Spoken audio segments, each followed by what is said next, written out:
नमस्कार दोस्तों। मैं अमरीश श्रीवास्तव एक बार फिर से आपके लिए कुछ लीगल पॉइंट्स के बेहतरीन उदाहरण लेकर के आया हूं।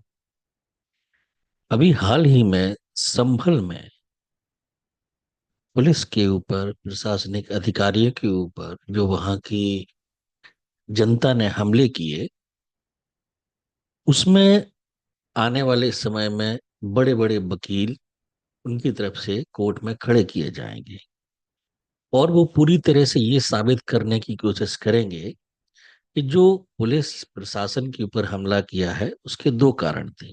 पहला ये कि यहाँ के नागरिकों को कानून और प्रशासन पर विश्वास उठ चुका था। कोशिश करेंगे ये उसको भाजपा और संघ का एजेंडा बताने में। कोशिश करेंगे वो इसको हिंदू मुस्लिम नफरती राजनीति में बदलने का। कोशिश करेंगे वो इसको एक सांप्रदायिक रंग देने का कि जानबूझकर पुलिस ने ऐसा कदम उठाया जिससे वहां की जनता आक्रोशित हो गई। यहाँ पर कुछ ऐसे कानून हैं जो व्यक्ति को आत्मरक्षा की अनुमति देते हैं।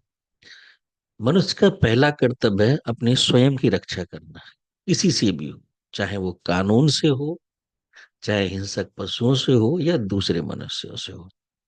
हमारे विधि निर्माता समय शायद इस चीज को समझते होंगे कि कई बार ऐसा होता है कि व्यक्ति ये सोचता है कि यदि मैंने हमला किया और ये मेरे द्वारा मारा गया तो भी मुझे फांसी होगी। उसी को ध्यान में रखते हुए उन्होंने आत्मरक्षा का एक कानून बनाया था कि यदि आपके ऊपर कोई हमला कर रहा है, जानलेवा हमला कर रहा है, आप प्रतिकार कीजिए, क्योंकि सबसे बड़ा दायित्व आपका है आपकी स्वयं की सुरक्षा।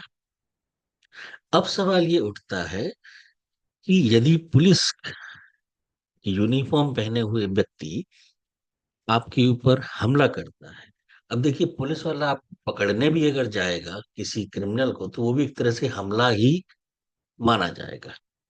तो वो पलट के पुलिस वाले पर अगर हमला करता है तो आत्मरक्षा के लिए वो साबित कर सकता है। लेकिन इसीलिए यहाँ पर इस चीज को थोड़ा विस्तार दिया गया है कि पुलिस के मामले में ये केस थोड़ा अलग है। आत्मरक्षा के लिए आईपीसी की धारा 96 और 106 में संरक्षित है। लेकिन इनका जो दायरा है वो सीमित है। सीमित इसलिए है कि आत्मरक्षा के नाम पे आप किसी को भी मार नहीं सकते जब तक कि वो स्थितियां उस तरह की ना बनी। क्योंकि पहले आईपीसी थी, फिर भारतीय न्याय संहिता में बदल गई है, तो मैं वो भी आपको बता देता हूँ कि जो आईपीसी की 96 थी वो बीएनएस में 34 हो गई, जिसका मतलब है निजी बचाव में की गई कार्रवाई। आईपीसी 106 बीएनएस 44 में, जो कि निर्दोष व्यक्ति के ऊपर जानलेवा हमले के समय निजी बचाव के लिए है। लेकिन दोनों धाराएं जो है पुलिस के मामले में इतनी स्पष्ट नहीं। अब हम बात करते हैं संभल में।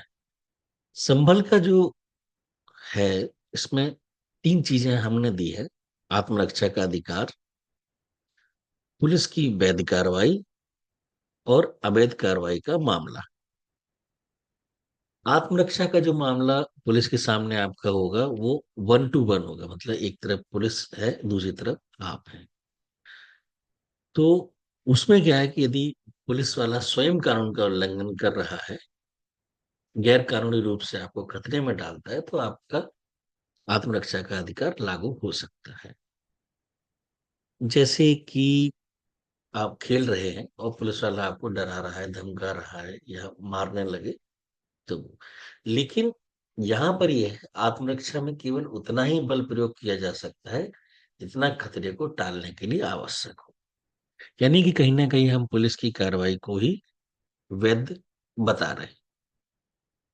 अब पुलिस अपनी ड्यूटी के अंतर्गत, जैसे गिरफ्तारी, भीड़ नियंत्रण, तो आत्मरक्षा का दावा करना कठिन।